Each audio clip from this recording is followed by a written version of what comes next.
Kindly ये बताएं कि जो अभी मार्केट चल रही है पाकिस्तान की, आप ऑप्टिमिस्टिक हैं? Do you see that the things are going to continue, जैसे कुछ बुल रन जैसी कैफियत है? क्या आपको नज़र आ रहा है आगे फ्यूचर में पाकिस्तानी मार्केट का, स्पेशली स्टॉक एक्सचेंज का? Market is a reflection of two very important factors. One is the macroeconomic conditions. The second important is the level of confidence of the investors. Who are your primarily clientele, आपकी कौन सी है? देखिए, अगर हम Islamic की बात करें ना, तो टिपिकली मैं आपको एक एग्जांपल दे देता हूँ कि जो कॉर्पोरेट्स होती हैं उनमें बहुत लिमिटेड कंपनीज होती हैं जिनका फोकस इस्लामिक पे होता है। क्या प्रोडक्ट्स अवेलेबल हैं? Let's talk about that. क्या चीज़ है जो भी आप ऑफर कर रहे हैं इस्लामिक में? जी बिल्कुल, देखें हमारे पास इस वक्त 3-4 किस्म की प्रोडक्ट्स मौजूद हैं लकी इन्वेस्टमेंट के पास। आपका जो लकी इन्वेस्टमेंट्स है, इफ़ हमें एज, तो उसका क्या स्ट्रक्चर होता है विच इंश्योर्स कि ये इसकी जो शरिया कंप्लाइंस एंड ऑल दैट? जी बिल्कुल, ये बड़ा अच्छा आपका सवाल है। और इसमें देखें, जो एसेट मैनेजमेंट इंडस्ट्री है ना, वो हाईली रेगुलेटेड इंडस्ट्री है। अगर आप जिस साथ इन्वेस्टमेंट को करना चाहते हो तो उसका क्या मैकेनिज्म है? कि ऑनलाइन आपका पोर्टल है या हाउ डज इट वर्क? जी, हमारे जो वेबसाइट है www.luckyinvestments.com.pk, वहाँ पे आप जाएं। What is your advice to our youth जो आप हमारे प्लेटफॉर्म से देना चाहिए, जो आपके 35 सालों का निचोड़ है? देखें, मेरे सबसे इम्पोर्टेंट बात तो ये है कि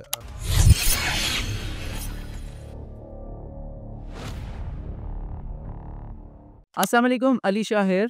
आपको मालूम है कि हम इनसाइट्स देते हैं इन्वेस्टमेंट्स के ऊपर and how this can help you achieve financial freedom. तो आपको मालूम है कि हमारी जो स्टॉक मार्केट है, it has been performing exceptionally well in the last couple of years. और इंडेक्स के एस 100 तो बहुत सारे जो रिकॉर्ड है वो तोड़ता चला जा रहा है। 150 के अराउंड मौजूद है इस वक्त। अभी पिछले वीक में एक और भी हमने एक्सपर्ट को दावत दी थी, और आज हम ज़बरदस्त किस्म के जो स्पेशलिस्ट हैं ऐसे इन्वेस्टमेंट्स के और एक्सपर्ट हैं, उनके साथ आपके पास आए हैं। And I would like to share this with you कि बहुत सारे आपकी तरफ से कमेंट्स आ रहे होते हैं, that is very very encouraging for us. Thank you very much for sharing feedback, और अपने जो कमेंट्स का सिलसिला इसी तरह जारी रखिए। अभी तक अगर आपने चैनल को सब्सक्राइब नहीं किया तो इसको कर लीजिए, बिकॉज यहाँ से वीडियोस ऑनवर्ड्स मैं पहले भी बता चुका हूँ, काफ़ी इंटरेस्टिंग होने वाली हैं। You will get a lot of useful information. तो आइए चलते हैं पॉडकास्ट की जानिब। अस्सलाम वालेकुम शोएब भाई, कैसे हैं आप? जी, वालेकुम अली, आप ठीक हैं? खैरियत से हैं? मैं बिल्कुल ठीक हूँ। Alhamdulillah, great to have you on our podcast, Alisha Reinvent, and we cover investments and how this can help achieve financial freedom to youth in Pakistan. Youth के साथ साथ बाकी लोग भी। तो थोड़ा सा Shoaib, I would like to start with कि थोड़ा सा आप अपना जर्नी बताएं। आप कौन हैं, आप क्या करते हैं? ओके जी, चलिए मैं आपको स्टार्ट करता हूँ कि इस वक्त मैं क्या करता हूँ, फिर मैं थोड़ा अपना हिस्टोरिकल बैकग्राउंड भी बता देता हूँ। तो right now I am serving as chief executive officer of Lucky Investments, which is an Islamic asset management company and it is the newest player in the market. तो हमने अपना जर्नी स्टार्ट किया है 2025 में ही, यानी बल्कि दिसंबर 2024 में टू बी वेरी प्रिसाइज। और हम डिफरेंट प्रोडक्ट ऑफरिंग्स हैं हमारी, जो डिफरेंट म्यूचुअल फंड्स हैं। हम अपने इन्वेस्टर्स की नीड के मुताबिक डिफरेंट प्रोडक्ट्स बनाते हैं, उनको पैकेज करते हैं और उनको वाइड करते हैं कि इन प्रोडक्ट्स में, इन म्यूचुअल फंड में इन्वेस्ट करें। और हमारा जर्नी जो है वो बेसिकली यही है कि इन्वेस्टर, पाकिस्तान में इन्वेस्टर्स के पास बहुत लिमिटेड इन्वेस्टमेंट ऑप्शंस हैं। तो उन इन्वेस्टमेंट ऑप्शंस को बढ़ाना नंबर 1, और नंबर 2 इस्लामिक तरीके से लोगों को हलाल प्रॉफिट देना। ये हमारे 2 ऑब्जेक्टिव्स हैं। अच्छा, मैं अपना थोड़ा-सा बैकग्राउंड बता दूँ तो मेरा पाकिस्तान की इन्वेस्टमेंट अरीना में मेरा अल्हम्दुलिल्लाह I have about 35 years of experience. So I started in 1990, और इसके बाद मैं 5 साल तक मैंने एक डीएफआई में as an head of investment काम किया, और then I started Al Meezan investment management limited, which is now a subsidiary of Meezan bank. तो 95 में हमने ये एसेट मैनेजमेंट कंपनी बनाई थी, पहली इस्लामिक एसेट मैनेजमेंट कंपनी थी। और 2024 में मैंने वहाँ पे 29 साल गुजारने के बाद मैंने इसको खैरबाद किया। जब हमने ज़ाहिर है स्टार्ट किया था तो ये ज़ीरो बेस के साथ स्टार्ट हुई थी, with zero investors, no investors at all initially. But by the time I left the company तो माशाल्लाह we had about 500 billion rupees under management, and which made it the largest asset management company in Pakistan. और तकरीबन मेरा ख़्याल है कि तकरीबन 4.5 लाख के करीब हमारे पास इन्वेस्टर्स थे उस वक्त। तो ये भी लार्जेस्ट इन पाकिस्तान थे। तो इसके बाद जैसे मैंने कहा कि 2024 के फर्स्ट क्वार्टर में मैंने अलमीज़ान को छोड़ने के बाद फिर मैंने कुछ और सोचने के करने का सोचा, और इसके बाद एक अपॉर्चुनिटी आई कि लकी ग्रुप जो वाईबी पाकिस्तान ग्रुप है, जिनकी लकी सीमेंट भी है, लकी कोर इंडस्ट्रीज भी है, लकी मोटर्स भी है और बहुत सारी ग्रुप कंपनीज हैं। There are about 45 group companies and it is one of the largest conglomerate in Pakistan. तो उनके साथ मुझे अपॉर्चुनिटी मिली कि उनके साथ मिल के एज अ को फाउंडर में एक एसेट मैनेजमेंट कंपनी शुरू करूँ। हमारा फोकस यही था कि एक इस्लामिक एसेट मैनेजमेंट कंपनी करें, तो वो हमने स्टार्ट की है और माशाल्लाह से अप्रैल में अपने सफ़र का हमने आगाज़ किया जब हमने पहला ओपन एंड फंड लॉन्च किया। अब तक हम 4 फंड लॉन्च कर चुके हैं और as we speak I think we are approaching assets under management of 90 billion rupees within less than 6 month. माशाल्लाह वी अचीव दिस अचीवमेंट। और दूसरा, अगर मैनेजमेंट क्वालिटी रेटिंग जो है वो भी एक बड़ा इंपॉर्टेंट बेंचमार्क होता है किसी भी एसेट मैनेजमेंट कंपनी के लिए। तो हमारी एसेट मैनेजमेंट रेटिंग जो है वो AM2 प्लस है, which is just 1 notch below AM1 which is the highest rating. तो अली ये सफ़र है और उसमें बस मेरे सफ़र में जो फोकस रहा है इस्लामिक इन्वेस्टमेंट के ऊपर रहा है। I have worked closely with all the stakeholders, जिनमें सबसे पहले हमारे इन्वेस्टर्स हैं, ज़ाहिर है शेयर होल्डर्स हैं, रेगुलेटर्स हैं और जो भी मार्केट इंटरमीडियरीज हैं। आई हैव माशाल्लाह work with all of them and अल्हम्दुलिल्लाह अल्लाह has been very kind. Amazing journey माशाल्लाह and heartiest congratulations to you. आपने बड़े ज़बरदस्त माइलस्टोन हिट किए हैं right from the beginning. That's amazing start. Kindly ये बताएं कि जो अभी मार्केट चल रही है पाकिस्तान की, इसके ऊपर थोड़ी सी डिस्कशन करते हैं। आप ऑप्टिमिस्टिक हैं? Do you see that the things are going to continue, जैसे कुछ बुल रन जैसी कैफियत है? क्या आपको नज़र आ रहा है आगे फ्यूचर में पाकिस्तानी मार्केट का, स्पेशली स्टॉक एक्सचेंज का, उसके साथ साथ जो इस्लामिक है उसके बारे में? जी, मैं आपको थोड़ा-सा इस्लामिक का जर्नी बता दूँ पहले कि देखें इस्लामिक एसेट मैनेजमेंट जैसे मैंने कहा कि मीज़ान ने स्टार्ट की थी 2000 के करीब, 2002 के करीब बल्कि। और अब उसका जब ज़ाहिर है अगेन कोई चीज़ स्टार्ट होती है तो उसका मार्केट शेयर ज़ीरो ही होता है और वहाँ से फिर स्टार्ट होता है। तो अल्हम्दुलिल्लाह आज इस्लामिक म्यूचुअल फंड इंडस्ट्री का जो मार्केट शेयर है वो 45% पे है। यानी कि अगर एसेट मैनेजमेंट इंडस्ट्री में अगर आज ₹100 हैं तो उसमें से 45 रुपीज़ इस्लामिक फंड्स के पास हैं। तो माशाल्लाह एक बहुत अच्छा जर्नी रहा है। रहा जहाँ तक आपका सवाल है कि मार्केट का, तो देखिए market is a reflection of 2 very important factors. One is the macro economic conditions, the second important is the level of confidence of the investors, या कहना चाहिए कि मार्केट का परसेप्शन क्या है लोगों के बारे में। एक तो चीज़ है कि जो स्टॉक यानी एक तो कहना चाहिए कि बल्कि इसको दूसरे बड़े सिंपल अल्फाज में मैं कहूँ तो ये कहूँ कि what where are we today, where is the economy today and where is it going. यानी प्रेजेंट एंड फ्यूचर, उसका रिफ्लेक्शन होती है मार्केट। तो प्रेजेंट तो सबको नज़र आ रहा होता है कि प्रेजेंट जो आज मौजूद है, जैसे हमने देखा कि हमारे जो मैक्रो इकोनॉमिक इंडिकेटर्स हैं इकोनॉमी के, माशाल्लाह पिछले 2 सालों में बहुत बेहतर हुए हैं। हमारे फॉरेन एक्सचेंज रिजर्व्स इंप्रूव हुए हैं, हमारा करंट अकाउंट डेफिसिट कम हुआ है, बल्कि एक्चुअली करंट अकाउंट सरप्लस हमने अचीव किया है। हमारे जो हमारी आईएमएफ प्रोग्राम में हम काफ़ी स्ट्रगल कर रहे थे आईएमएफ प्रोग्राम में जाने के लिए, और कुछ हमारी ऐसी सिचुएशन थी 2023 में कि हम अपने जो इवन शॉर्ट टर्म लोन्स थे उनको रीपे करने की पोजीशन में नहीं थे और एक तरह से एक इंटरनेशनल डिफ़ॉल्ट की तरफ जा रहे थे। तो पिछले 2 सालों में इसमें माशाल्लाह चीज़ों में मैक्रो इकोनॉमिक लेवल पे बहुत तेज़ी से इम्प्रूवमेंट हुई है। अगर हम डिफरेंट कंपनीज़ को देखें जो स्टॉक एक्सचेंज में लिस्टेड हैं, उनकी प्रॉफिटेबिलिटी को देखें तो वो भी अल्हम्दुलिल्लाह काफ़ी इम्प्रूवमेंट हुई है पिछले 2 सालों में।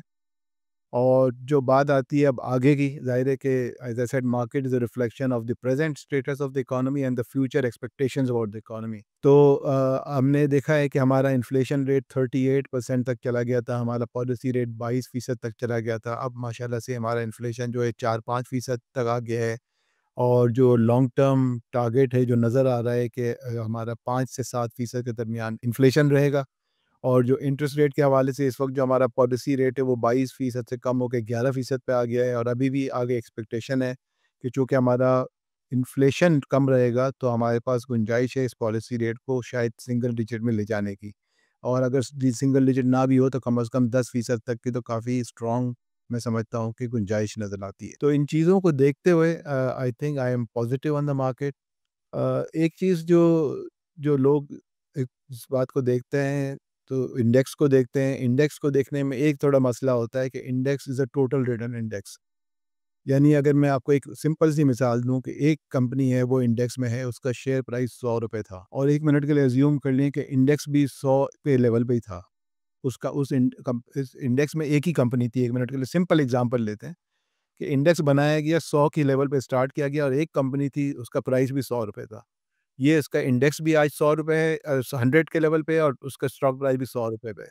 अब इस कंपनी ने लेट्स से कि 1 साल के बाद 20% रिटर्न कमाया। 20% रिटर्न कमाया तो थ्योरेटिकली 20% रिटर्न के बाद ये 100 रुपये का स्टॉक प्राइस 120 पे हो जाएगा और अगर उसने डिविडेंड 10 रुपये दे दिया, तो स्टॉक प्राइस उसका 110 रुपये हो जाएगा और 10 रुपये का डिविडेंड होगा। तो 20% उसने कमाया। अब इस तरह से ये इंडेक्स जो है ना, जब इंडेक्स को जो कैलकुलेट किया जाता है, उसका मैकेनिज़्म ये है कि वो इंडेक्स भी 100 से बढ़ के 120 पे आ जाएगा। तो इंडेक्स में ना सिर्फ कैपिटल गेन्स आते हैं, बल्कि डिविडेंड इनकम भी आती है। तो हमारा जो इंडेक्स है वो is a total return index और दुनिया में डिफरेंट टाइप्स के इंडाइसेस होते हैं, लेकिन ये जो इंडेक्स होता है टोटल रिटर्न, ये आपको एक्चुअल पूरी परफॉर्मेंस दिखाता है। तो हमारे अगर अगेन थोड़ा-सा मैं बैकग्राउंड थोड़ा समझाने के लिए ऑडियंस को कह रहा हूँ कि हमारा इंडेक्स जो था वो तकरीबन 53,000 तक 2017 में था और इसके बाद हमने देखा कि वो इंडेक्स बहुत नीचे भी गया। आई थिंक अबाउट 30,000 भी हिट किया उसने, 28-30,000 भी ऊपर भी गया, लेकिन 57,000 को अबोर्ड नहीं कर पाया था अंटिल सम टाइम इन 2023। तो ये 40,000 और 49,000 के बीच में इंडेक्स बहुत अरसे रहा। इस अरसे में आपने ये देखा कि इंडेक्स में ज़ाहिर है कि ये कंपनीज़ अर्निंग भी कर रही थी और डिविडेंड भी दे रही थी, तो इंडेक्स में उसका रिफ्लेक्शन नहीं आ रहा था। Index was undervalued. Index undervalued इसलिए था कि स्टॉक प्राइसेस वर अंडरवैल्यूड। अब वही हमें एक मिसाल लें कि अगर एक कंपनी है, उसकी 100 रुपए पे उसका स्टॉक प्राइस है और अगर वो हर साल वो 20 रुपए कमाती है, तो 5 साल में उसकी वैल्यू ज़ाहिर है डबल हो जानी चाहिए। 100 रुपए का शेयर वो 200 रुपए का हो जाना चाहिए क्योंकि उसके एसेट्स 200 रुपए हो गए। तो ये इस तरह से इंडेक्स में भी ज़ाहिर है ये एक गैप था। हमने देखा था कि मार्केट काफ़ी डिप्रेस थी। हमारा जो प्राइस अर्निंग मल्टीपल जो था वो तकरीबन 2.5x पे आ चुका था।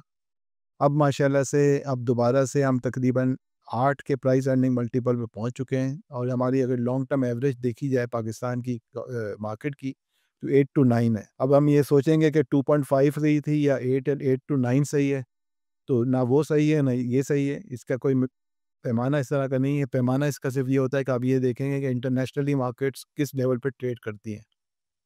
तो अगर हम इंडियन मार्केट को देखें तो उसका प्राइस अर्निंग मल्टीपल तकरीबन मेरा ख्याल है 17 के करीब है इस वक्त। अगर हम यूएस की मार्केट देखें तो उनके मल्टीपल्स 20s और 30s में हैं। बहुत सारी कंपनीज जो टेक्नोलॉजी कंपनीज हैं वो तो 100 के मल्टीपल में भी ट्रेड करती हैं। तो ये जो प्राइस अर्निंग मल्टीपल जो होता है ये फ्यूचर एक्सपेक्टेशन के बेस पे होता है कि फ्यूचर में कितनी अर्निंग ग्रोथ जो है कंपनीज की देखी जा रही है।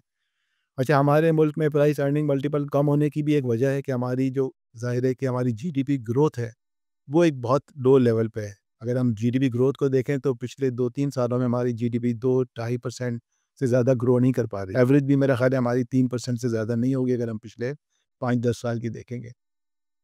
तो और अगर अगले साल की जो फ़ोरकास्ट है वो 4% के करीब है इस वक़्त। जो गवर्नमेंट की फ़ोरकास्ट है, जो आईएमएफ की जो फ़ोरकास्ट है वो आई थिंक अबाउट 3.6% है।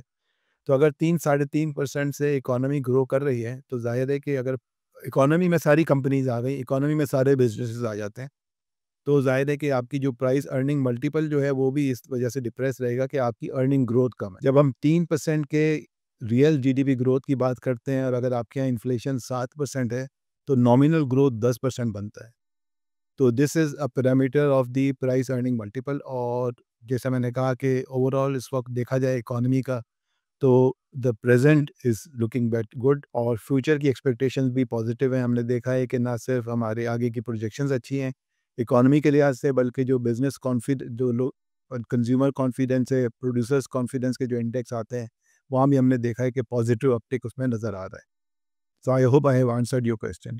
जी, जी, बिल्कुल, आपने बड़े डिटेल में आंसर किया है and I am happy to see कि जो इस्लामिक साइड पे अवाम का रुझान बढ़ रहा है। ये बताएँ जो आपने बताया कि ज़्यादा अब इस्लामिक में काफ़ी ज़्यादा अपटेक हो रही है, इसमें ज़्यादा जो है वो क्या रिटेल इन्वेस्टर भी है या इसमें ज़्यादा ऑर्गनाइज़ेशंस हैं, कंपनीज़ हैं? Who are your primarily clientele आपकी कौन-सी है? देखिए, अगर हम इस्लामिक की बात करें ना, तो टिपिकली मैं आपको एक एग्जांपल दे देता हूँ कि जो कॉर्पोरेट्स होती हैं उनमें बहुत लिमिटेड कंपनीज होती हैं जिनका फोकस इस्लामिक पे होता है। जैसे फॉर एग्जांपल लकी ग्रुप है, अब इनका फोकस है, इन्होंने अपनी सारी कंपनीज को इस्लामिक कर दिया है और अगर कहीं गुंजाइश देगी तो वो फर्दर उसके ऊपर काम कर रहे हैं। लेकिन बाय एंड लार्ज कॉर्पोरेट्स का फोकस ये नहीं होता। कॉर्पोरेट्स का फोकस ये होता है कि हाईएस्ट रिटर्न कहाँ मिल रहा है, तो वहाँ पे वो इन्वेस्ट करते हैं, चाहे वो कन्वेंशनल हो चाहे इस्लामिक। लेकिन रिटेल साइड पे मैंने देखा है कि रिटेल साइड पे एक हर आदमी, चूँकि ज़ाहिर है पाकिस्तान की पॉपुलेशन अबाउट 96% इज़ मुस्लिम्स, तो वहाँ लोगों का फ़ोकस होता है कि यार मैंने पैसे तो कमाने हैं लेकिन इस्लामी तरीके से कमाने हैं।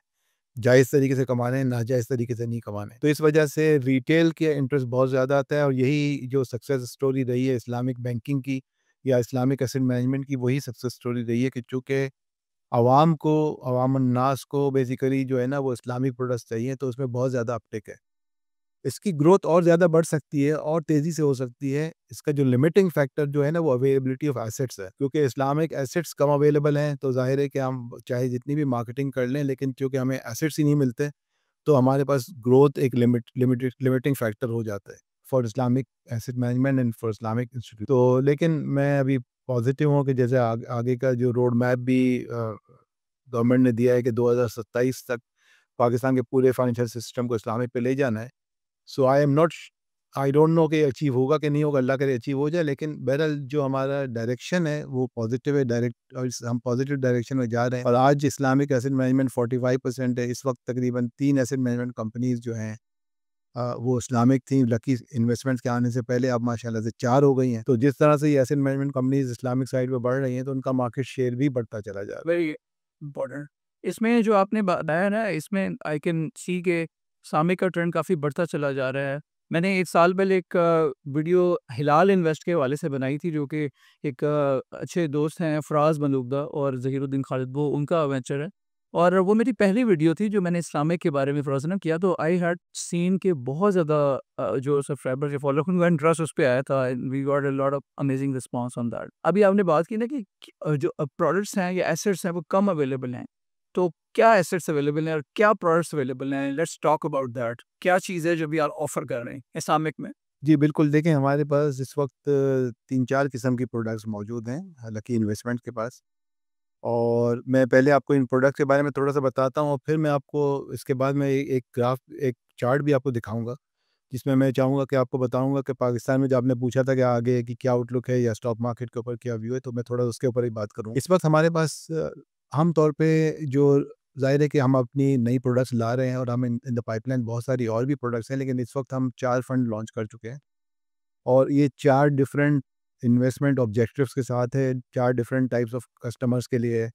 एक वो कस्टमर है हमारा जो कहता है कि भई मैं बेसिकली ये चाहता हूँ कि मेरा पैसा 100% सेफ रहे और मैं सिर्फ़ ये चाह रहा हूँ कि मैं अपने पैसे की जो परचेज़िंग पावर है, उसको मोर और लेस मेंटेन कर सकूँ। या इसको अगर दूसरे तरीके से कहा जाए, सिंपल लैंग्वेज में कहा जाए तो इस तरह कहा जाए कि मेरे पास एक सेविंग है और मैं चाहता हूँ कि अपना घर का खर्चा चलाने के लिए उस सेविंग को ना डाइल्यूट करूँ, सिर्फ़ अपने जो उसका जो प्रॉफ़िट है उससे अपने घर का खर्चा चला लूँ। जो लोग आमतौर पे लोग सेविंग करते हैं कि अपना किचन का खर्चा उससे गुज़ारते हैं, यानी ये वो लोग हैं जो या तो रिटायर्ड हैं या बेसिकली वो ज़ाहिर है इनके पास कोई और रेगुलर सोर्स ऑफ इनकम नहीं है, अपनी सेविंग पे रिलाई कर रहे हैं। तो उनके लिए हमारे पास लकी इस्लामिक मनी मार्केट, ये बड़ा ही सेफ फंड है और इसमें जो हम इन्वेस्टमेंट्स करते हैं वो ज़्यादातर गवर्नमेंट सुकूक्स में करते हैं या इस्लामिक इंस्टीट्यूशन में करते हैं और इसमें जो रिस्क लेवल होता है वो बहुत लो होता है। तो जो डिफरेंट फंड्स हैं उनकी कैटेगरीज़ भी रिस्क की भी होती हैं, low risk, very low risk, medium risk, high risk की प्रोडक्ट्स होती हैं। तो ये सबसे लो रिस्क प्रोडक्ट है। इसी तरह की एक और प्रोडक्ट है जिसमें normally corporate institutions, financial institutions या कॉर्पोरेट इंटरेस्ट होते हैं, वो ये चाहते हैं कि जिस तरह वो बैंक में जाते हैं और एक टर्म डिपॉज़िट रख देते हैं। वो कहते हैं मेरे पास 100 मिलियन रुपए हैं, मैं बैंक में 1 साल के लिए या 6 महीने के लिए फ़िक्स करने के लिए तैयार हूँ। उसमें मुझे आज ही पता चल जाए कि मुझे बैंक कितना नफ़ा देगा। उसको कहते हैं फ़िक्स्ड टर्म फंड। वो भी हमारे पास एक प्रोडक्ट है जो फ़िक्स्ड टर्म फंड है। तो lucky Islamic fixed term fund कहते हैं उसको। तो वो है उन लोगों के लिए, उन इंस्टीट्यूशंस के लिए ज़्यादातर उसमें जाता है जो एक पहले से प्री डिटरमाइंड एक्सपेक्टेड रेंज होती है, उसकी रेंज होती है। फॉर एग्ज़ाम्पल अभी हमने एक फंड लॉन्च किया जिसमें हमारी रेंज हमने बताई है कि 10.2% से 10.5% पर एनम रिटर्न होगा। अब वो it has to be between the 2 levels जो हमने कमिट किया हुआ है। हो सकता है 10-25 हो, 10-30 हो, 10-40 हो या 10-50 हो। ये सेकंड प्रोडक्ट हो गई। थर्ड प्रोडक्ट आती है इनकम फंड। इनकम फंड एक ऐसी प्रोडक्ट है जिसमें अगेन इन्वेस्टमेंट्स तो ज़्यादा सिक्योर होती हैं और स्टॉक मार्केट में इन्वेस्टमेंट नहीं की जाती, लेकिन उसका उसका जो इन्वेस्टमेंट होराइज़न ज़रा लॉन्ग टर्म होता है और ज़रा इस तरह के सुकूक में इन्वेस्टमेंट करती हैं जिसकी मैच्योरिटी 1 साल से ज़्यादा भी हो। तो उसको लकी इस्लामिक इनकम फ़ंड का हमने नाम दिया हुआ है और उस फ़ंड में भी माशाल्लाह काफ़ी हमारा इंटरेस्ट आ रहा है और उस फ़ंड का रिटर्न जो है वो मनी मार्केट फ़ंड के मुकाबले में थोड़ा-सा ज़्यादा वॉलेटाइल भी होता है और अगर आप 3, 4, 6 महीने रखते हैं तो उसका रिटर्न ज़्यादा भी होता है। तो ये तीसरी प्रोडक्ट है और चौथी जो प्रोडक्ट है जो हमारी इम्पोर्टेंट प्रोडक्ट है वो लकी इस्लामिक स्टॉक फ़ंड है। जो इसमें हम इस्लामिक स्टॉक्स में इन्वेस्टमेंट करते हैं और उसमें जो रिटर्न इन्वेस्टर को मिलता है, उसको हम पास ऑन करते हैं। तो हमारा जो मैकेनिज़्म होता है म्यूचुअल फंड्स का वो यही होता है कि हमारी एक नॉमिनल फ़ीस होती है और हम पहले से उसको डिस्क्लोज़ करते हैं इन्वेस्टर्स को कि ये हमारी फ़ीस होगी अगर आप हमारे साथ इन्वेस्टमेंट करेंगे तो। बहुत सारे इन्वेस्टर्स से पैसा पूल करते हैं और उसको इन्वेस्ट करते हैं। मैं आपको एक अगर आप मुझे इजाज़त दें तो मैं आपको एक शो करना चाहूँगा बेसिकली इलस्ट्रेशन। जी, अब नज़र आ रहा है बिल्कुल। तो हम बात कर रहे थे डिफरेंट प्रोडक्ट्स की अवेलेबिलिटी के लिए और उनके ऊपर क्या एक्सपेक्टेड रिटर्न्स होते हैं। तो एक बड़ा इंटरेस्टिंग हमने ये एनालिसिस किया है। ये पाकिस्तान की मार्केट का एक्चुअल डेटा का एनालिसिस है लास्ट 20 ईयर्स का।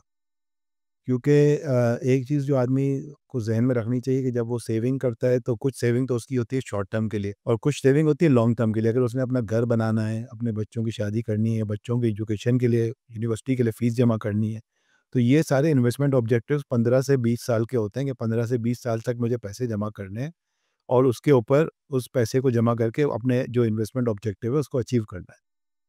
तो इसमें बड़ा एक इंटरेस्टिंग एनालिसिस है कि जो कि हालांकि पाकिस्तान की मार्केट के बारे में कहा जाता है कि बहुत वॉलेटाइल है, लेकिन अगर आप देखेंगे तो ये डिफरेंट एसेट क्लासेस के रिटर्न है। सबसे ऊपर जो आपको हाईएस्ट रिटर्न नज़र आ रहा है वो कराची स्टॉक एक्सचेंज इंडेक्स का है और इंडेक्स का रिटर्न पिछले 20 सालों का सालाना रिटर्न 19.7% है। यानी कि हर साल ये 20% के करीब इन्वेस्टर को रिटर्न देता रहा है। अगर हम पिछले 20 साल देख लें, अब इस 20 सालों में हमने ऐसे भी साल देखे हैं जहाँ 40% नेगेटिव भी रिटर्न रहा है, जहाँ कहीं 60% पॉजिटिव भी रहा है। वॉलेटिलिटी सर्टेनली है इसमें, लेकिन बहरहाल ये रिटर्न हाईएस्ट है अगर उसको एवरेज आउट किया जाए तो।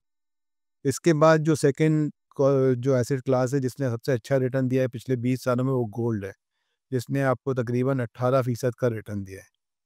अच्छा, रियल एस्टेट के बारे में हमारे यहाँ बहुत ज़्यादा लोगों का इंटरेस्ट होता है कि हम रियल एस्टेट में इन्वेस्टमेंट करें।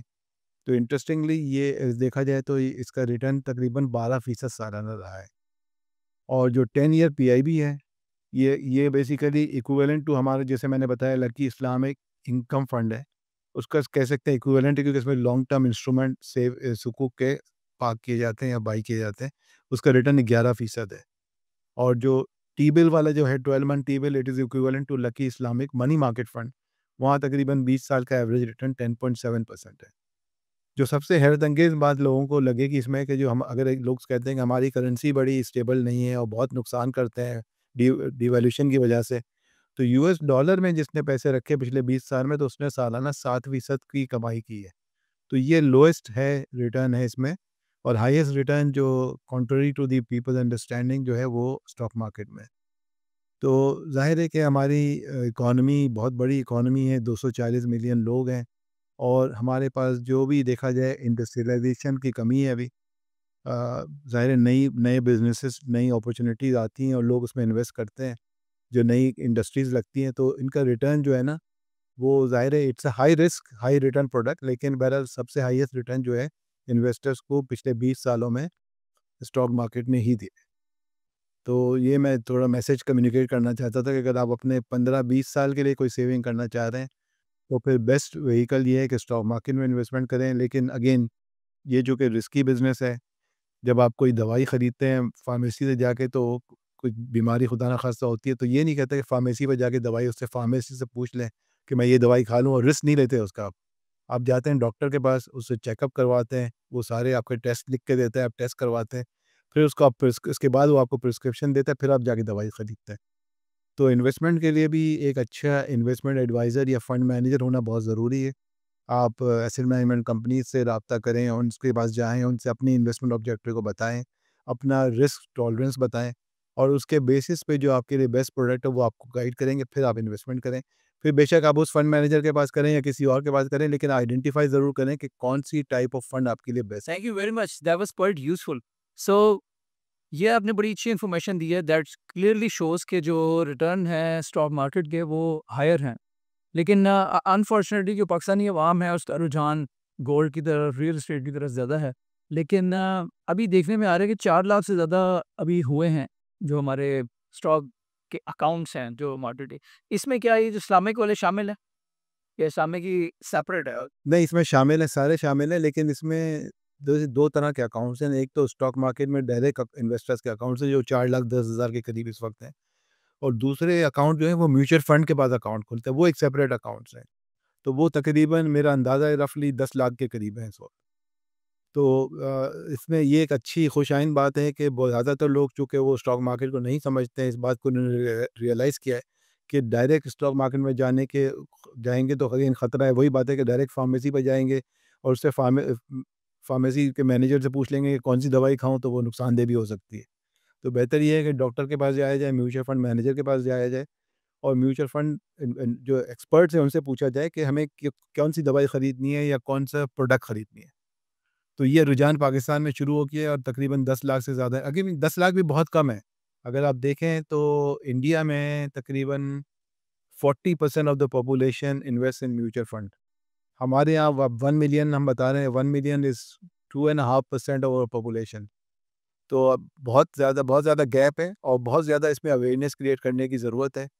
लोगों को इन्वेस्टमेंट की तरफ लाने की ज़रूरत है, क्योंकि हमारे यहाँ एक देखा जाए कि सेविंग का कल्चर भी थोड़ा-सा कम है। सेविंग रेट भी कम है, उसकी बहुत सारी वजूहत हैं। हमारे यहाँ लोगों की डिस्पोजेबल इनकम भी कम है, आई अंडरस्टैंड टैक्स रेट भी ज़्यादा है, तो लोगों के पास सेविंग करने की अपॉर्चुनिटीज़ भी कम है। लेकिन इस बात को समझना बहुत ज़रूरी है कि लॉन्ग टर्म के लिए, अपने रिटायरमेंट के लिए, अपने फ्यूचर के लिए सेव करना ज़रूरी है। तो जैसे किसी दानिश्वर ने कहा है ना कि जब मैं पैसे सैलरी मिलती है या मैं अपनी इनकम महीने की आती है, तो ये नहीं करना है कि जो खर्च करने से बच गया उसको सेव करना है। जो सेव करने से बच गया उसको खर्च करना है। पहले डिसाइड करना है कितनी मैंने सेविंग करनी है और बाकी अपना बजट खर्चे का उसके हिसाब से बनाना है। ये सही अप्रोच है। Very good point. अच्छा, मुझे ये बताया कि जो म्यूचुअल फंड्स हैं, अब इसमें क्या कोई मिनिमम अमाउंट है इन्वेस्टमेंट का? जैसे आपने बताया कि जो आम बंदा है उसके पास बहुत कम पैसे बचते हैं सेविंग्स के लिए, तो कितनी मिनिमम अमाउंट से स्टार्ट किया जा सकता है म्यूचुअल फंड्स में? अच्छा, ये बड़ी इंटरेस्टिंग बात है। अगेन लोगों को इसकी अवेयरनेस नहीं है कि म्यूचुअल फंड का एक अकाउंट आप ₹5,000 से खोल सकते हैं। यानी ₹5,000 तो कुछ भी नहीं है, और उसके बाद ना सिर्फ 5,000 से आपने खोल लिया, इसके बाद इसको टॉप अप करना चाहें तो ₹1,000 से टॉप अप भी कर सकते हैं। तो एक एक तालिब इल्म है, एक बच्चा है जो ₹5,000 भी अगर उसके पास पॉकेट मनी भी है या फिर कहीं से सेविंग करता है या छोटा-मोटा कोई काम भी करता है, चाहे वो अपनी तालीम भी ले रहा है, तो ₹5,000 से अकाउंट खोल सकता है। ₹1,000 अगर हर महीने बचाए तो भी मेरा ख़्याल है कि over a period of time वो अच्छी सेविंग को जनरेट कर सकता है, और इस सेविंग को ज़ाहिर है कि प्रॉपर इन्वेस्टमेंट करेंगे तो उसकी वैल्यू बढ़ेगी, और अगर प्रॉपर इन्वेस्टमेंट नहीं करेंगे तो ज़ाहिर है इसका परचेज़िंग पावर कम होता चला जाएगा। बिल्कुल सही है। और मुझे ये बताएँगे जो इस्लामिक पर्सपेक्टिव है, कुछ लोग ये कहते हैं कि इस्लामिक बैंकिंग जो है इट्स जस्ट अ रैपर, है कन्वेंशनल लेकिन इस्लामिक भी वैसे ही है। तो इसे आप कैसे देखते हैं? देखें, ये तो असल में सवाल शरिया से मुतालिक है, तो मेरी एक्सपर्टीज़ ज़ाहिर उसमें नहीं है, लेकिन जो मेरी अंडरस्टैंडिंग है उसके हिसाब से मैं कहूँगा कि नहीं, ऐसा बिल्कुल नहीं है। बात ये है कि अ, हर प्रोडक्ट का एक स्ट्रक्चर होता है, ठीक है? और जो हर प्रोडक्ट जो बनाई जाती है वो कस्टमर की नीड के हिसाब से बनाई जाती है। तो वैसे तो हम कहते हैं ना कि जैसे बकरे का गोश्त खाना हलाल है, लेकिन अगर उसको ज़िबा किया गया तो हलाल है, अगर ज़िबा कलमा पढ़ के नहीं किया गया तो हलाल नहीं है फिर वो। तो वही बात है कि इस्लामिक बैंकिंग का भी प्रोडक्ट ये है कि उसका जो स्ट्रक्चर है वो इस तरह से बनाया गया है कि वो शरिया के उसूलों के मुताबिक है। जो कन्वेंशनल बैंकिंग है उसका स्ट्रक्चर डिफरेंट है, तो इस वजह से वो हलाल नहीं है। अब ये दोनों ज़ाहिर है कि जो बकरे का गोश्त चाहे अब ज़िबा कर किया हो या हला अल्लाह अकबर कह के ज़िबा किया हो या बगैर अल्लाह अकबर कह के ज़िबा कर दिया हो, तो देखने में तो एक जैसा ही लगता है दोनों, लेकिन हकीकत में दोनों चीज़ें एक सेम नहीं है। तो यही है कि देखने में शायद आपको इस्लामिक बैंकिंग सिमिलर लगती है, लेकिन इसका ये मतलब नहीं है कि वो सिमिलर है। उसके अपने फीचर्स हैं, डिस्टिंग्विशिंग फीचर्स हैं जो अपने आप इसी वजह से उसको डिफरेंशिएट करता है। और यही वजह है कि लोगों का भी इसके ऊपर बिलीफ है आम तौर पे, जिसकी वजह से हम देखते हैं कि इस्लामिक बैंकिंग या इस्लामिक एसेट मैनेजमेंट जो है वो पाकिस्तान में बहुत तेज़ी से, ना सिर्फ पाकिस्तान में बल्कि दुनिया में भी बहुत तेज़ी से बढ़ती हुई नज़र आ रही है। आपका जो लकी इन्वेस्टमेंट्स है, इफ आई मे आस्क, तो उसका क्या स्ट्रक्चर होता है व्हिच व्हिच इंश्योर्स कि ये इसकी जो शरिया कंप्लायंस एंड ऑल दैट? लोगों को अगर तसल्ली देने के लिए हम उसको सारा बताएँ थोड़ा-सा। जी, बिल्कुल, ये बड़ा अच्छा आपका सवाल है और इसमें देखें जो एसेट मैनेजमेंट इंडस्ट्री है ना, वो हाइली रेगुलेटेड इंडस्ट्री है। तो उसमें कंप्लायंस का बड़ा इम्पोर्टेंस रोल प्ले होता है और ऑडिट्स का भी बड़ा इम्पोर्टेंट रोल होता है। तो जब हम कोई प्रोडक्ट बनाते हैं या फंड बनाते हैं, तो उसका स्ट्रक्चर सबसे पहले हमें अपने शरिया एडवाइज़र से अप्रूव करवाना पड़ता है। एक तो अ, जो रिकॉग्नाइज़ शरिया एडवाइज़र को अपॉइंट करना पड़ता है, शरिया एडवाइज़र जो हमारे हर एक्टिविटी को मॉनिटर करते हैं हर वक़्त। तो ज़ाहिर है कि जब हमें कोई प्रोडक्ट स्ट्रक्चर करते हैं तो उसका स्ट्रक्चर पहले अप्रूव होता है और उसके ऑफरिंग डॉक्यूमेंट सारी चीज़ें जो है शरिया एडवाइज़र रिव्यू करता है। ये शरिया एडवाइज़र उसको रिव्यू करता है, फिर इसके बाद हम एसीसीपी में उसके लिए अप्लाई करते हैं। एसीसीपी में भी 2 तरह के डिपार्टमेंट है, एक तो उस प्रोडक्ट का डिपार्टमेंट है और एक शरिया का इस्लामिक फाइनेंस का डिपार्टमेंट है। तो इस्लामिक फाइनेंस का डिपार्टमेंट जो है वो भी उसको रिव्यू करता है इंडिपेंडेंटली, एसीसीपी का वो उसको और उसका अप्रूवल देता है। उसके बाद हमें ज़ाहिर है इसके बाद हमें फ़तवा मिलता है शरिया स्कॉलर से कि ये प्रोडक्ट का जो स्ट्रक्चर है वो ठीक है। फिर इसके बाद पूरा साल गुज़रता रहता है, पूरे साल में हम एक्टिविटीज़ करते हैं और हमें अपने आप को कंप्लाई करना होता है, जो भी शरिया का स्ट्रक्चर है उससे फ़ॉलो करना होता है और साल के एंड में इसका शरिया ऑडिट भी होता है। तो ना सिर्फ शरिया स्कॉलर हमारा ऑडिट करता है बल्कि एक ऑडिटर जो है उसको भी रेगुलेशन की रिक्वायरमेंट है कि एक जो ऑडिटिंग फर्म होती है जिस तरह के फर्गुसन है या केपीएमजी है, इस तरह की जो डिफरेंट ऑडिटिंग फर्म्स हैं, वो भी शरिया का ऑडिट करती हैं, देखती हैं कि पूरा साल जो है जो जो काम इस फंड ने किया है वो शरिया के उसूलों के मुताबिक किया है या नहीं है। तो एक बड़ा वाटर टाइट अरेंजमेंट है और इसमें इसमें कोई लूप होल्स या कोई गुंजाइश नहीं होती। Thank you very much for sharing all the details. ये जो इनकम फंड्स हैं या जो भी आपके प्रोडक्ट्स हैं, इनकी कोई मिनिमम ड्यूरेशन भी होती है? फॉर एग्जांपल जैसे आपने कहा ना कि 15 साल का होराइज़न रखना चाहिए, 10 साल का थोड़ा-सा लॉन्ग टर्म सोचना चाहिए। लेकिन खुदा ना ख़वास्ता किसी को अगर कोई इमरजेंसी हो जाती है, उसको पैसे निकलवाने पड़ जाते हैं, तो उस हवाले से क्या? इसमें देखिए 2 तरह के फंड्स होते हैं और बाय एंड लार्ज जो फंड है मेजॉरिटी यानी 99% या 95% ऑफ द फंड जो है ना वो परपेचुअल फंड होते हैं, यानी उनकी लाइफ इंडेफिनिट होती है।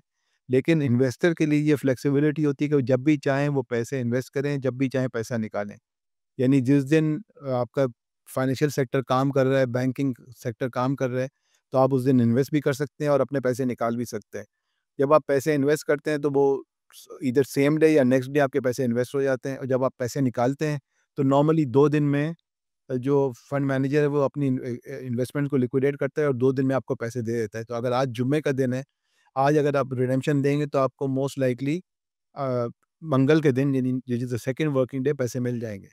वैसे रेगुलेटरी 6 दिन है, 6 दिन के अंदर पैसे हम वापस कर सकते हैं लेकिन चूँकि एफिशिएंसी का ज़माना है, टेक्नोलॉजी का ज़माना है, तो नॉर्मली 1 या 2 दिन में ये पैसे उसको वापस मिल जाते। तो ये जहाँ लिक्विडिटी का आपका सवाल है, उसमें अल्हम्दुलिल्लाह कोई इश्यू नहीं है। हाँ, कुछ फंड्स होते हैं जो फिक्स्ड टर्म फंड होते हैं, मैंने आपको कहा जिसमें नॉर्मली कंपनीज़ आती हैं कि हमारे पास 100 मिलियन पड़े हुए हैं, उनका पीरियड डिफाइंड होता है। अगर वो उस पीरियड कंप्लीट होने से पहले पैसे निकालते हैं तो उनके ऊपर पेनल्टी लगती है। लेकिन वो बहुत जैसे मैंने कहा कि टोटल पूरी यूनिवर्स है उसका शायद 4-5% फंड है, जो मेजॉरिटी 95% ऑफ द फंड्स हैं वो परपेचुअल हैं और उसमें डेली लिक्विडिटी प्रोवाइड की जाती है। डेली बेसिस पे आप कभी भी इन्वेस्ट कर सकते हैं, कभी भी विथड्रॉ कर सकते हैं। नाइस। और अगर आप जिस साथ इन्वेस्टमेंट को करना चाहता हो तो उसका क्या मैकेनिज़्म है कि ऑनलाइन आपका पोर्टल है या हाउ डज़ इट वर्क? जी, हमारे जो वेबसाइट है www.luckyinvestments.com.pk वहाँ पे आप जाएँ तो वहाँ पे ऑनलाइन अकाउंट ओपनिंग का प्रोविज़न है। आप ऑनलाइन अकाउंट ओपन कर सकते हैं जिसमें आपको कुछ ना सिर्फ़ एक फ़ॉर्म फ़िल करना होता है, वो भी इस तरह का फ़ॉर्म है कि आप उसको इलेक्ट्रॉनिकली फ़िल कर सकते हैं। इसके अलावा कुछ हमें डॉक्यूमेंट्स चाहिए होते हैं जिसमें शनाख्ती कार्ड एक बुनियादी आइडेंटिफ़िकेशन रिक्वायरमेंट है। बाकी आपकी सोर्स ऑफ इनकम का कोई प्रूफ़ चाहिए होता है। आप क्या काम करते हैं उसकी डिटेल चाहिए होती हैं। तो वो सब चीज़ें आप अपलोड कर सकते हैं। और जो लोग ये ऑनलाइन नहीं करना चाहते उनके लिए पेपर बेस्ड सिस्टम भी मौजूद है कि हमारा फॉर्म भी वेबसाइट पे अवेलेबल है। उसको आप निकालें, प्रिंट करें, प्रिंट करके उसको फिल करें और उसके साथ अटैचमेंट्स जो फ़ोटोकॉपीज़ लगा दें रिक्वायर्ड डॉक्यूमेंट्स की हमें भेज दें हमारे दफ्तर पे। ये दोनों मोड्स अवेलेबल हैं। अमेज़िंग।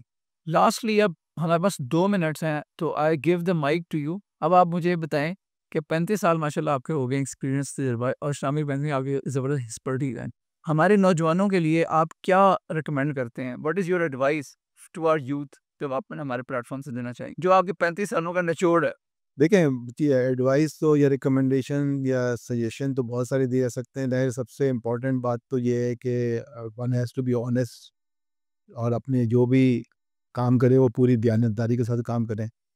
जहाँ भी काम करें, चाहे वो तालिब इल्म है, पढ़ाई कर रहे हैं तो पूरी दयानतदारी के साथ पढ़ाई करें। अगर वो जॉब कर रहे हैं तो वो पूरी दयानतदारी के साथ काम करें। अपना अपना कोई बिज़नेस कर रहे हैं तो दयानतदारी के साथ बिज़नेस करें। ये तो सबसे इम्पोर्टेंट है ना, ये सबसे इम्पोर्टेंट कोई चीज़ नहीं है। जब तक लोग आपको ट्रस्ट नहीं करेंगे, लोग आपके पास कॉन्फिडेंस नहीं होगा, तो आपको तरक्की मिलना बहुत मुश्किल है। दूसरी बात जो मैं कहूँगा इन्वेस्टमेंट के हवाले से, वो ये कहूँगा कि ज़ाहिर है कि अपने आप को हमेशा कोशिश करें कि अपनी आमदनी का कम से कम 20% जो है, वो कोशिश करें कि उसको सेव करें। और इसको ज़ाहिर है कि कुछ चीज़ें ऐसी हैं, कुछ आप शॉर्ट टर्म में रखें, ताकि आपकी लिक्विडिटी की, अगर आपको जैसे आपने कहा ज़रूरत पड़ गई तो फ़ौरन निकाल लें, उसमें आपको लॉस ना हो। मनी मार्केट फ़ंड में, इस तरह के फ़ंड में रखें। और ज़्यादातर पैसा अपना जो है, अगेन फॉर द यूथ, क्योंकि देखें जो यंग बंदा है, जो 20, 25, 30 साल का है, उसके पास 25-30 साल की वर्किंग लाइफ मौजूद है। तो उसने 25-30 साल की इन्वेस्टमेंट करनी, तो फिर वो पैसा जो है वो लॉन्ग टर्म पैसा स्टॉक फंड में रखें, जैसे लकी इस्लामिक स्टॉक फंड है। और सबसे इम्पोर्टेंट चीज़ ये है कि अपना पैसा किसी को देने से पहले उसका सबसे पहले अच्छी तरह से ड्यू डिलिजेंस कर लें, कि वो लाइसेंस एंटिटी है, एससीसीपी की रेगुलेटेड एंटिटी है, और उनकी फिर रेटिंग क्या है, उसकी टीम से मिलें, फंड मैनेजर से मिलें, उनको तो अपना ड्यू डिलिजेंस करें, उनका ट्रैक रिकॉर्ड क्या है, कैसे लोग हैं।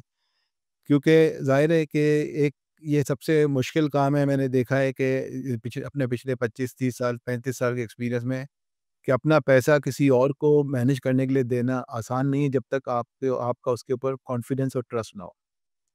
तो ये बिल्ड होते-होते टाइम भी लगता है, लेकिन साथ-साथ ये है कि आपको अपना ड्यू डिलिजेंस करना चाहिए। अगर आप अपना ड्यू डिलिजेंस करके करेंगे तो इंशाअल्लाह ताला आपको उसके ऊपर अच्छा ही रिटर्न मिलेगा। और ज़ाहिर है कि ये इन्वेस्टमेंट ऐसी होती हैं, जैसे आपने कहा कि जिस दिन भी आप चाहें उसको निकाल सकते हैं। अगर आप एक फंड मैनेजर की परफॉर्मेंस से खुश नहीं हैं, तो आप दूसरे फंड मैनेजर के पास जा सकते हैं, लेकिन अपना ड्यू डिलिजेंस ज़रूर करें। Amazing, thank you very much Shoaib साहब। बहुत मज़ा आया आपके साथ, बहुत कुछ सीखने को मिला, स्पेशली इस्लामिक के हवाले से। तो मेरी रिकमेंडेशन तो यूथ को यही होगी कि आज की जो डिस्कशन है उसका जो लुबे-लुबाब है वो यही है कि आपको अपनी जो इन्फ्लेशन से बचाव के लिए अपना बचाव लाज़मी करना चाहिए। जैसे आजकल सैलाब की सूरत-हाल हुई, तो आहिस्ता-आहिस्ता पानी ऊपर आता रहता है, तो हालात मुश्किल हो जाते हैं, आपको सर्वाइव करना मुश्किल हो जाता है। तो बहुत ज़रूरी है कि आप अपने अंदर सेविंग की हैबिट लेके आएँ, और फिर सेविंग पे ही रुकना नहीं है, बल्कि उसको इन्वेस्टमेंट्स करनी चाहिए। लेकिन इन्वेस्टमेंट जो करनी है बस सोच समझ के करनी है। थोड़ा-सा ये जो आपको अवेयरनेस दे रहे हैं इस चैनल के थ्रू भी, आपने डेफ़िनेटली ये जो शेख साहब ने बताया कि अच्छी तरह ड्यू डिलिजेंस करके, छान-फटक करके फिर इन्वेस्ट करना है, और इन्वेस्टमेंट आपकी लॉन्ग टर्म होनी चाहिए, क्योंकि लॉन्ग टर्म के अंदर आपको बेनिफिट काफ़ी ज़्यादा होगा। स्पेशली अगर आप चाहते हैं कि आप इस्लामिक वे में करें, तो ज़रूर इन टच आ जाएँ इनसे, शुएब साहब से, और बाकी इन्वेस्टमेंट्स को कंसिडर कर सकते हैं। और इसके साथ-साथ ओवरऑल मेरा आपको मैसेज यही है कि बिल्कुल भी आपने इन्वेस्टमेंट किए बगैर नहीं रहना। तो यूथ के लिए भी मेरा ये मैसेज है, बिकॉज़ वो ये रहा होता है कि अक्सर हम लोग पैसे बचा के साइड पे कर देते हैं, या तो बचाते ही नहीं हैं, अक्सर लोग बचाते ही नहीं हैं। तो it is a very, very important कि आप अगर 20s में हैं या टीनेज में भी हैं, अभी से हैबिट बनाएँ। Over the period of time जब हमारी एज को पहुँचेंगे ना, तो आपके पास सिग्निफिकेंट इन्वेस्टमेंट के थ्रू रिटर्न्स आ चुके होंगे, और आप आहिस्ता-आहिस्ता अपनी फाइनेंशियल फ्रीडम के करीब पहुँचते चले जाएँगे। तो अपना बहुत सारा ख़्याल रखें। हमारे चैनल को अगर अब तक सब्सक्राइब नहीं किया, तो सब्सक्राइब कर लें, क्योंकि इसी किस्म का इन्फॉर्मेटिव कंटेंट इंशाल्लाह हम आपके पास आगे भी लाते रहेंगे। Thank you very much Shoaib साहब वन्स अगेन। आपको हमने आज फर्स्ट टाइम मदऊ किया है, बट मुझे लग रहा है कि आपकी जो इन्फॉर्मेशन आई एम श्योर कि लोगों को पसंद आएगी, तो हम आपको दोबारा भी मदऊ करेंगे। Thank you very much for your time. Thank you very much ji. Allah